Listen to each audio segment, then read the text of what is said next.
Magandang gabi, Ginoong Direktor.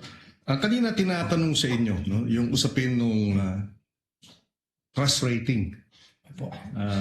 Na mas mataas yung trust rating ng Vice President kaysa sa President.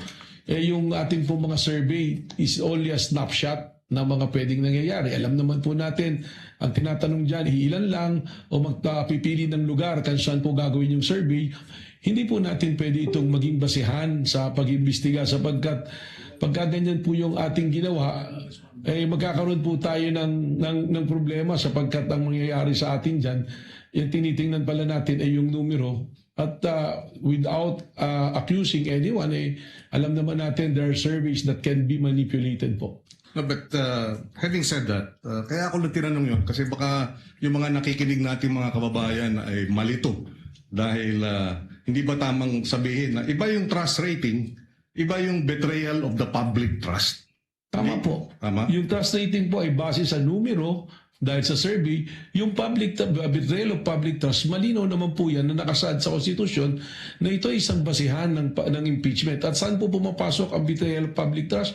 Pag meron ka pong ginawa na pag-violate, not necessarily criminal, hindi kailangan ng conviction, kundi sinasabi po, pag tinignan natin yung discussion po ng ating Constitutional Committee ng ginawa yan, binabanggit nga po dyan yung betrayal of public trust, yung hindi mo pagtupad sa yung oath of office, that will qualify as a betrayal of public In trust. other words, kay negative yung trust rating mo o 100% yung trust rating mo, base sa batas, base sa konstitusyon, pwede kang